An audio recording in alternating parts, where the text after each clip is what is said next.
Je m'appelle Jules Moreau, je suis musicien. Je présente le spectacle Nishtiak, la Russie en stop et en musique, avec la compagnie Mélonote. C'est un récit de voyage en musique dans lequel j'invite le public à revivre avec moi un voyage que j'ai fait en stop avec ma guitare et mon sac à dos, de Moscou au lac Baïkal. Sous mes pieds, 1 mètre de glace. Sous la glace, 1000 mètres d'eau. De temps en temps, le lac craque. Il respire. Il vit. Au milieu du lac, il a une grande île, Ailkhon. C'est là que Sergueï habite. Il adore la France. Il a même fait ses études à Paris. C'est chez lui, au milieu de cet immense lac, que je me repose enfin de mon voyage. À la base, je suis juste parti comme ça avec ma guitare, avec quelques reprises de chansons françaises en tête, pour faire des concerts chez l'habitant, dans des bars, etc. Et c'est en revenant en France pendant le confinement que l'idée du spectacle est venue, en me disant tout simplement comment je peux, en tant que musicien, témoigner de cette expérience que j'ai vécue, la découverte d'un pays, d'un peuple, l'hospitalité, les anecdotes, etc., la musique. Durant les 4 mois de mon voyage, j'ai été invité partout. J'ai pas fait une seule nuit à l'hôtel. Voyager. 7 lettres. Путешествовать. 14 lettres. En quittant Moscou sur la route, j'aperçois un homme colossal qui tient à peine au volant de sa toute petite Lada.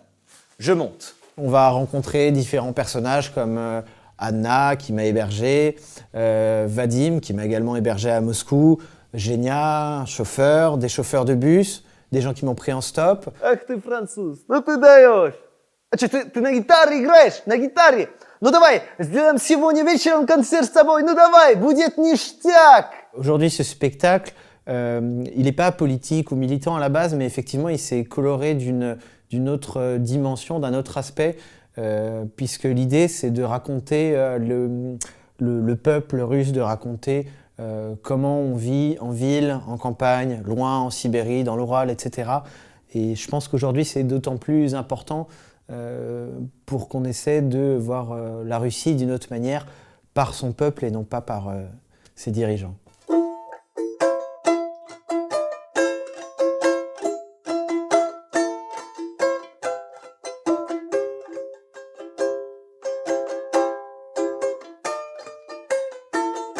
J'ai voulu mettre en avant 3 instruments, la guitare qui est mon instrument principal, mais également l'accordéon et la balalaïka qui est l'instrument traditionnel russe, avec différentes chansons en russe, également en bouriate et en tatar, qui sont d'autres langues en Russie avec d'autres peuples, puisqu'il y a environ 180 peuples et langues en Russie. Les Tatars sont un peuple d'origine turco-mongole ayant pendant des siècles guerroyé contre les Russes. En effet, jusqu'au XVIe siècle, la Russie s'arrête ici, à l'Oural. Au sud et à l'ouest, les Russes sont en conflit permanent avec les Tatars et les Mongols.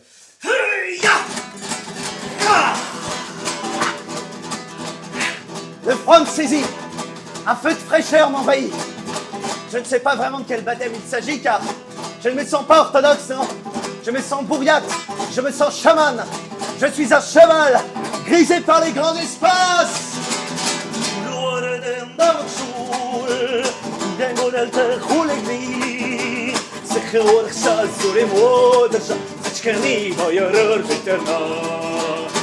À la suite du spectacle, on fait également des dégustations de temps en temps d'une boisson dont je parle dans le spectacle.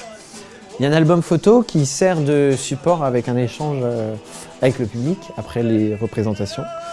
Donc c'est des photos que j'ai prises pendant mon voyage qui permettent de voir un petit peu les personnes qu'on rencontre pendant le voyage.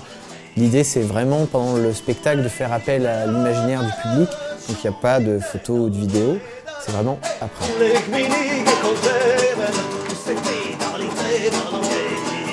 Alors Nishtiak, c'est un mot argotique russe et ce qu'il signifie, je vous invite à venir voir le spectacle pour le découvrir.